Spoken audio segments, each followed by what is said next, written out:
Hey guys, it's Tom here again. Cool, cracking out videos quite a lot now. Um, I want to talk about death. Yeah, I know, a real cheerful subject to talk about. Um, but I just want to talk quite openly about it and quite philosophically, not with any particular aim or intention to try and convince you of anything in particular, because I've just realised, just from kind of mulling it over in my mind and kind of talking to myself a bit to try and see where I was going to go with this video. I'm just having more and more kind of realizations about it as I talk about it. So I'm just going to try and keep this video fairly open-ended in a respect, because although I feel like I know what I believe, at the same time, because I haven't experienced death and I haven't experienced, I haven't experienced death and I can't relay that to you. There's no point in me trying to convince you of anything in particular, or even trying to convince myself of anything in particular. So, but I still want to have some playing around with it. So, what I was just thinking, and realising, especially in relation to people who are afraid of dying, was no matter how you look at it, there's not really much to fear about death. Well, depending on what you believe comes after it. Because if you believe that nothing happens after you die, and that, death is just a process of your physical organism, your brain, your body, your heart, the electrical activity that is the product of your personality, and if you believe even your consciousness shutting down, and that is death, then essentially you never even experience death, because how can you experience something that you're not aware of? You'll know that it's coming. You'll know that you're probably in tremendous pain, or maybe you don't. Maybe you die in your sleep. But if you're lying in a hospital bed after a prolonged illness, you know it's coming, and you're probably welcoming it. You know your time's up. But death itself will elude you, because you'll never be able to experience it. If you believe that your entire existence shuts down completely, and that's it. Your one life in this universe, on this planet, has come to an end. And in that respect, for me, maybe that terrifies people, but for me that actually kind of would say to me there's nothing to fear about it, because it's just, you never experience it.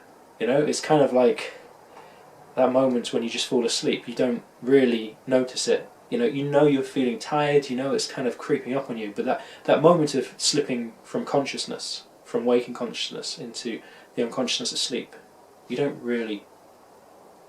aware of it, it just happens, and before you know it, you wake up.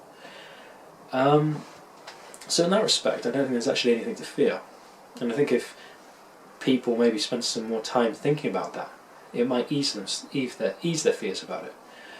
But it throws up all sorts of funny philosophical questions, because it means, well, if that's the case, then is life essentially pointless? Because you could live the most pointless life and the most unfulfilling life compared to someone who lives the most successful life. And at the end of the day, both of you cease to be aware of it anyway. So in a strange way, it doesn't really matter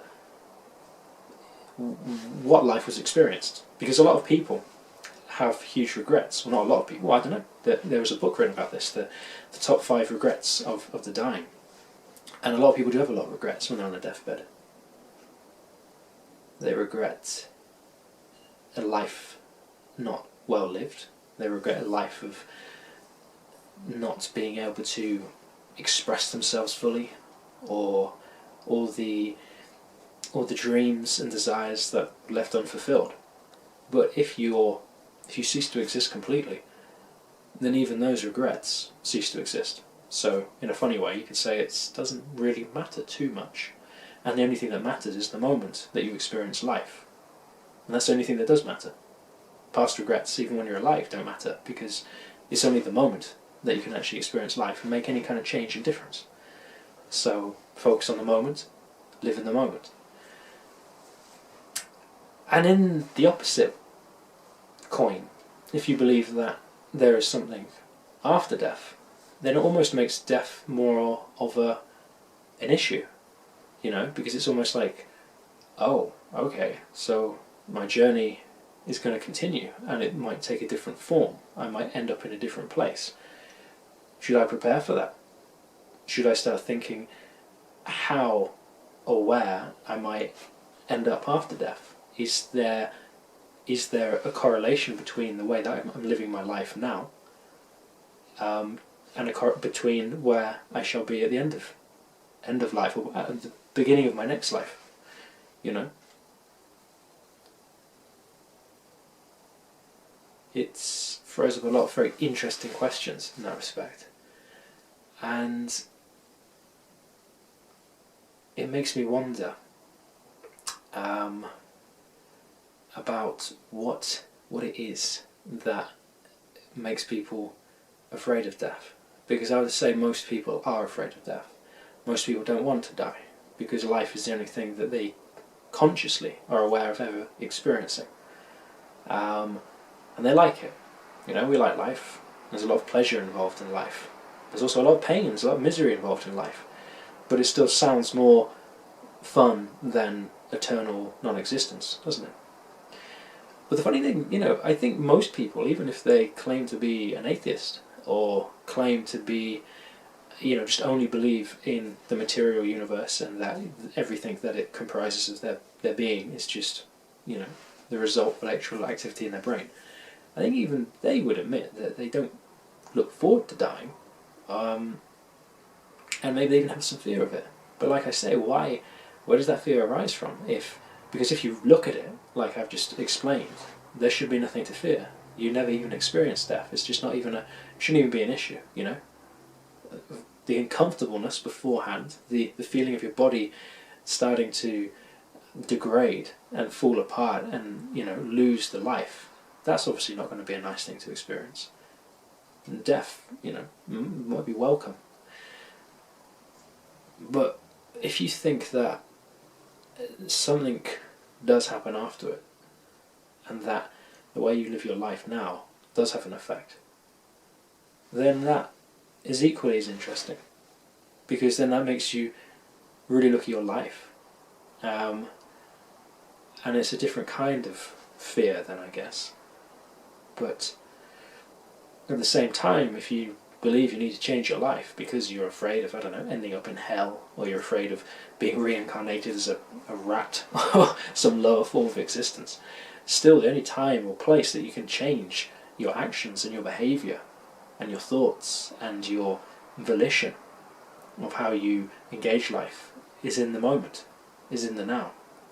It's no good just thinking about it. It's no good putting it off until tomorrow, because you could die tomorrow. It's now. So either way, whatever you believe, it kind of comes back to the point that what you should be focusing on more than anything else is now. Because that's where your life and your existence is currently placed, and that's where your viewpoint of existence is and will always be, until either it is extinguished or the scene in front of it changes through the veil of death.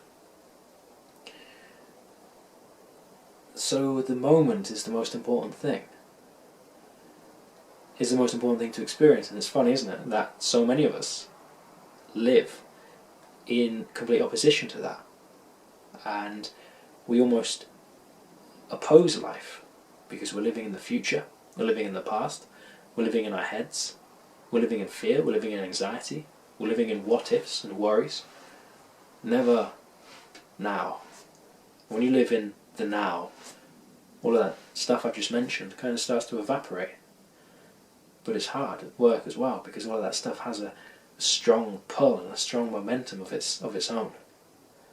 This is where you can get quite deep and spiritual and metaphysical, and this is where, you know, this kind of philosophical debate and talk is kind of the essence of all religion. It's where all of it kind of stems from, and man's questioning to understand this. But I guess the safest bet is to live life to the fullest that you can in the moment, but live it in a way that is good, live in a way that's just. Because in either way, you shouldn't have anything to fear.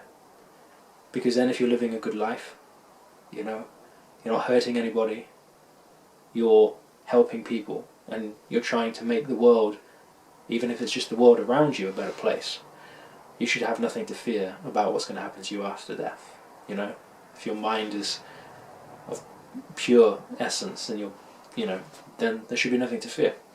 It's fine. And on the flip side, if you believe that you're just going to cease to exist completely, there's not much to fear there either. But you should focus on the now, because obviously life is incredibly precious, and just a small pebble lying on the beach is going to be around longer than you are.